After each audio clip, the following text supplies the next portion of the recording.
Capper's in front by 2 lengths here from Bacanali. Rangers, Jeff Troop. King Capper's in front, F Troop down the outside, but in front in the line, King Capper. And welcome to this week's edition of the Final Gallop. It is episode 329 and is proudly supported by the Brisbane Airport Hotels Group.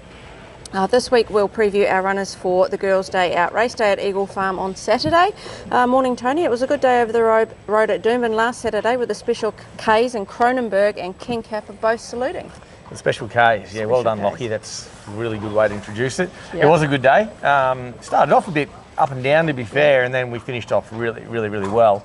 And I was happy enough with it. I think track race quite summary, quite fast. I think you need to be in a certain spot, and as the day eventuated, I think we seemed to find that spot a bit better. So it worked out quite well. The day was quite a good day, and obviously horses in Melbourne, we didn't win a Group 1, but I was really pleased with Freedom Rally's run and the security. He was terrific. This week we do have our latest promotion courtesy of the Brisbane Airport Hotels Group. The prize is a racing package at the Novotel Brisbane Airport, which includes overnight accommodation, buffet breakfast for 2 in the Catalina restaurant, and a one-way transfer to the races.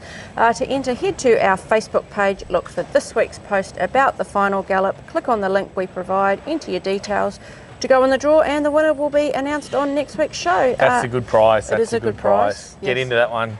That's a really good prize, especially if you're coming up here to watch your horse race and you're from interstate. Jump on there, because it could be your really good prize for you on race day. And also stay tuned for a special promo later in the show with our new apparel supplier, Dynasty Sport. Okay, on to our preview for Eagle Farm on Saturday. The rail will be in the 2.5 metre position. The track is currently a soft 5 with mostly fine and warm conditions ahead. Yeah, the rain I think gets here next week. The cyclone looks like heading up north. I think Eagle Farm just races as per normal. The rail's still in quite low. For whatever reason, that inside I don't think will be where you want to be.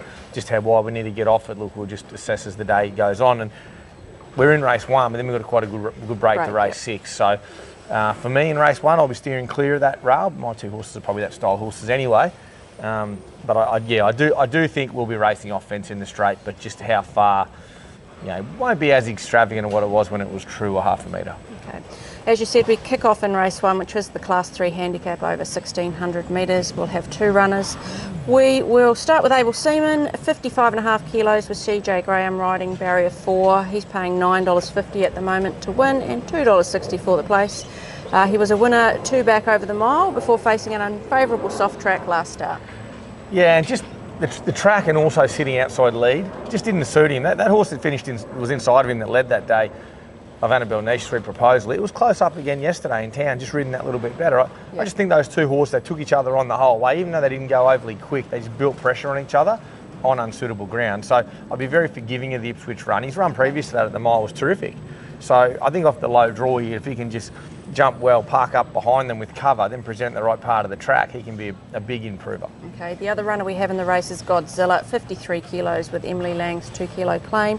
Godzilla's drawn barrier 2 and is paying $4 to win and $1.60 for the place. He's improved into his prep as he's got out in distance. Came with a big run and wasn't far off in second last start. His last 2 runs have been great. It was just a barrier beating the other day. Had to go back that little bit further, and the horse that won that race was able to get up the inside and come out, and that was an unsuitable soft ground for him. He's much better on good track, so he gets the right track here, gets the right draw. He's very well weighted with the claim. He should just jump behind speed. Yep.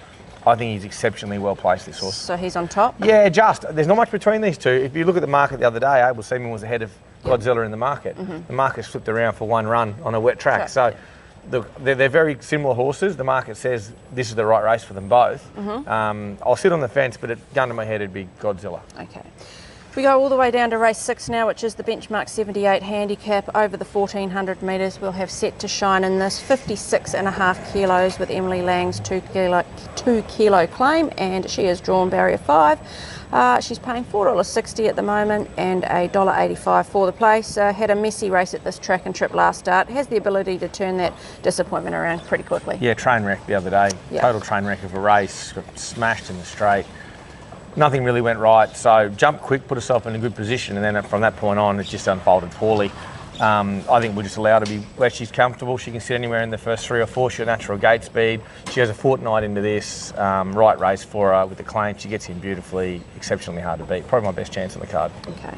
Then we go to race 8, which is the benchmark 90 handicap over the 1,000 metres, and we'll have 2 runners. We'll start with Rock Ribbed, you won't miss him in the run with that big white face. He'll carry 58.5 kilos with Emily Lang's 2 kilo claim, and he's drawn barrier 7. He's paying $6 to win at the moment and $2.10 for the place. Scratch last week due to the wide gate. First up and going really well, including a trial win a couple of weeks ago. Yeah, he's flying. He does feel like he's going really good. This is quite a good race. Some really fast, sharp horses here.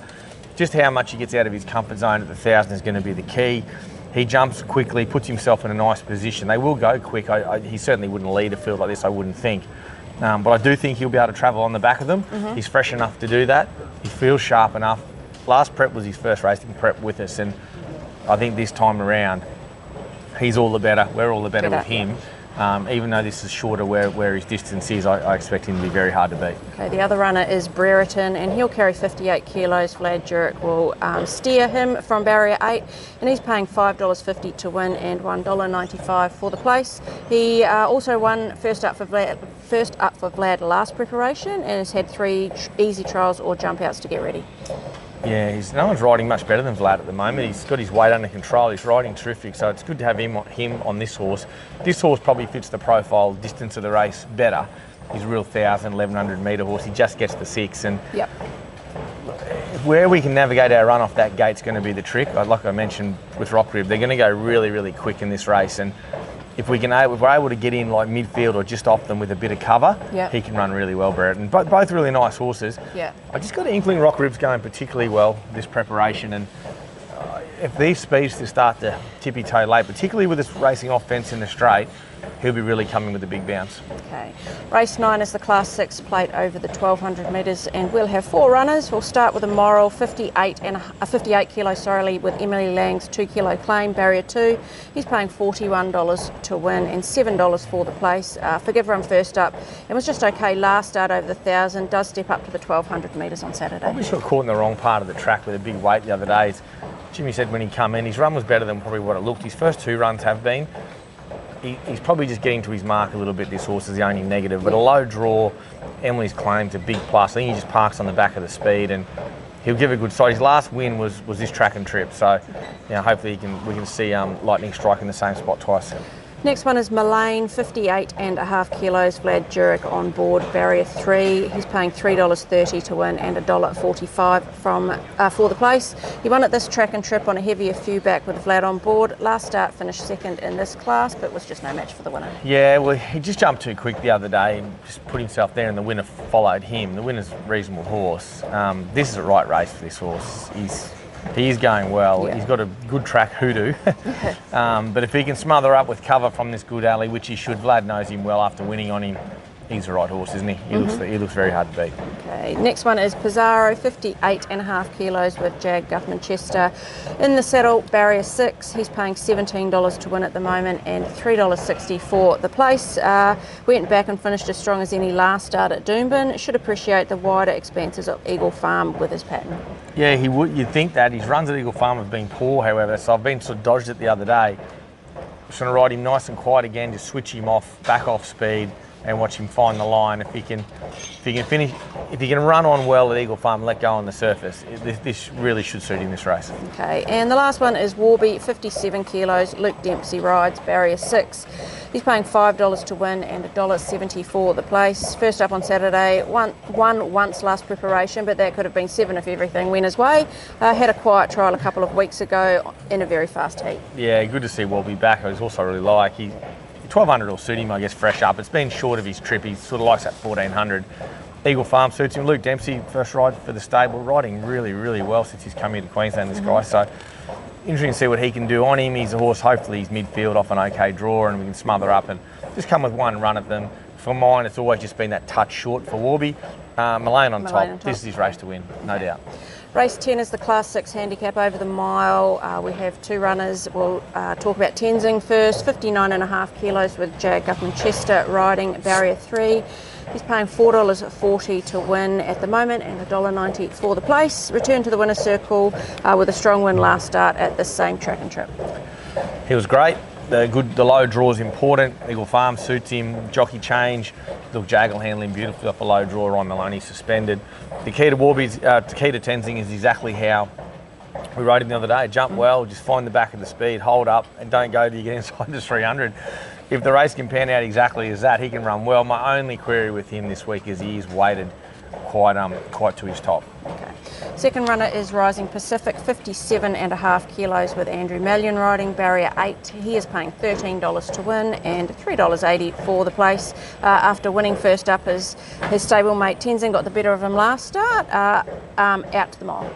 Yeah, he just pulled a bit hard mid-race the other day. I think Mallion will possibly suit him. He's another jockey riding in good form. Doesn't ride for the stable very often.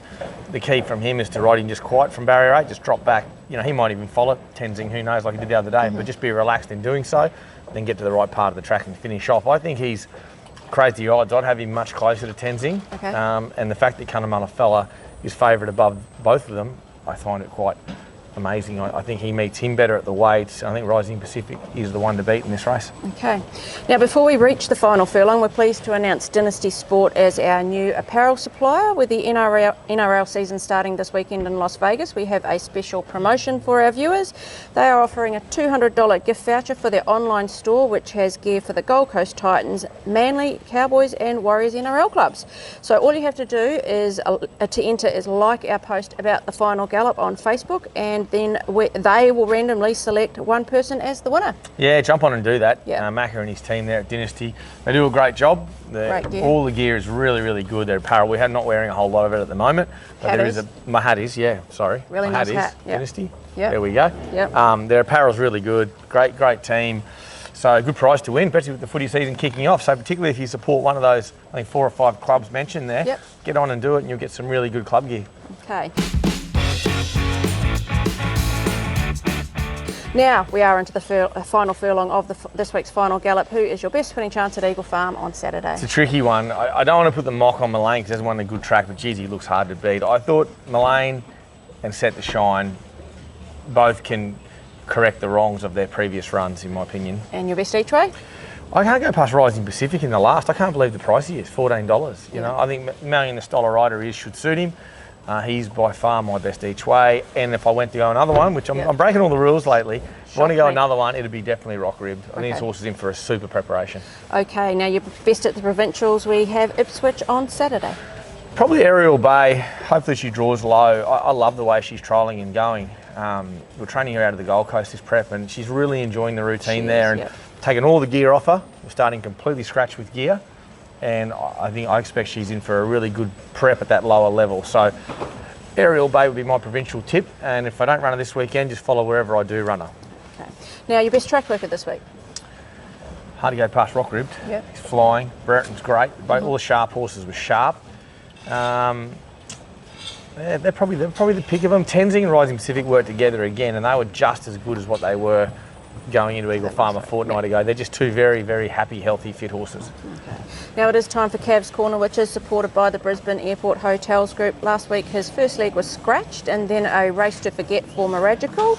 So the only way this week is up for Cav. Let's see what he's got. Welcome to Cavs Corner. On Saturday we'll venture to Eagle Farm. We'll go Set to Shine a win into Rising Pacific a place. Good punting. So he's gone Set to Shine a win into Rising Pacific a place. He's copied your homework.